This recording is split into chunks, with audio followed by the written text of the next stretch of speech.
အားလုံးပဲမင်္ဂလာပါခင်ဗျာကျွန်တော်ကတော့ Rocket Fighter ပြည်သူ့ကာကွယ်ရေးတပ်ဖွဲ့ကဝင်ချင်းကရဲဘော်မောင်ရှားလေးပဲဖြစ်ပါတယ်ကျွန်တော်ဒီနေ့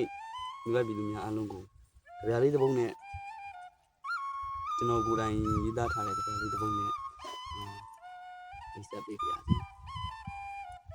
ကျွန်တော်ဟာကြပြဆရာတယောက်မဟုတ်ပါဘူးခင်ဗျာပညာရှင်တယောက်လည်းမဟုတ်ပါဘူးပါဒနာအရကျွန်တော်တို့တောထဲတောင်ထဲမှာကြုံခဲ့ရတဲ့အရာလေးတွေကိုပါဒနာအရကျွန်တော်ကိုယ်တိုင်ဒီကုန်းရေးဆက်ထားဖြစ်လို့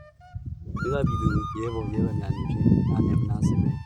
နှလုံးသားလေးနဲ့နားဆင်ပေးပါလို့ကျွန်တော်ကနေမေတ္တာရက်ခံပါကျွန်တော်ရွတ်ဆိုပေးမဲ့ခေါင်းစဉ်လေးရဲ့နာမည်က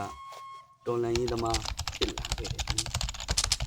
တော်လန်ရေးသမားဖြစ်လာခဲ့တယ်မင်းမကောင်းရင်မစားတတ်တဲ့အမိတ်သားလေးအမေ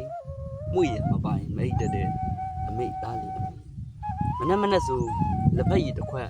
ပါမုတ်တစ်ချက်ပဲအမေသားစားခဲ့တာလေဆိုစွတ်ထိုင်မိုင်းနဲ့မိုးရာသီကိုအမေသားမကြိုက်တာအမေအခုတော့ငနီတူနဲ့ဝရုတ်ကကျွန်တော်အတွက်အင်းကောင်းတစ်ခွက်ကိုဖြေးလို့ကျောင်းတနေရာဆောင်ဝါချမ်းပြင်မှာကျွန်တော်ပြောနေပါမနဲ့စားဆိုတာဘာမှမသိတဲ့နေ့ရက်တွေကိုလည်းကျွန်တော်ဖြတ်တန်းခဲ့ပြီမဘီရဲ့မိုင်းဆဲမဲ့ကြိုက်တယ်ကျွန်တော်အတွက်ရွှေတောင်းပြန်ကရဲဘော်ရဲဘက်ဖြစ်လာတယ်မြေအမြဲလိုရွာနေတက်တဲ့မူကြီးထဲမှာကျွန်တော်ပျော်ရွှင်နေခဲ့ပါတကယ်တော့တော်လန်ရင်းဆိုတာအပြောလွယ်တဲ့လောက်အလုတ်ခတ်တယ်အမေတော်လန်ရင်းမှာပေးဆက်ယုံနဲ့မပြီးဘူးဆိုတာကျွန်တော်သိခဲ့ပါတခါတလေပျောက်နေရင်ပျောက်ခဲ့တဲ့လမ်းတွေလည်းရှိခဲ့တယ်အမေကန်ဖော့ဆိုမဟုတ်တဲ့ဒီနေ့မှာပင်မမှုအတွက်ဖြည့်သေးဆိုတာလက်တည်ဘာတွေပဲဖြစ်ဖြစ်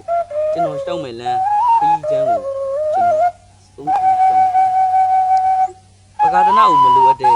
တော်လန်ရေးတည်းကိုတွဲကန်ရင်းတိုင်းပြည်ဟာကင်ဆာဖြစ်နေတဲ့အခါကျွန်တော်ဟာခွဲစိတ်သားဖြစ်နေတယ်ဒီလူတွေကိုကျွေးနေတဲ့အခါကျွန်တော်အာရရရှင်စီဖြစ်နေတယ်ပြည်သူတွေဝမ်းချောက်နေတဲ့အခါကျွန်တော်ဟာစံစည်းဖြစ်နေခဲ့တယ်ဗန်ပြိုးလက်တွေချုံနှောင်ခံရတဲ့အခါကျွန်တော်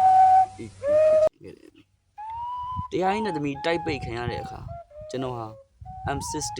ဖြစ်ကျင်ခဲ့တယ်အမေအဲ့လိုပဲခုဗမာပြည်ကိုလက်တဆုပ်စာလူတစုအာနာကိုအလွဲသုံးစားလုပ်တဲ့အခါကျွန်တော်ဟာတော်လန်ရင်သမားဖြစ်လာခဲ့တယ်အမေ2021တပုံကောင်ခစ်တော့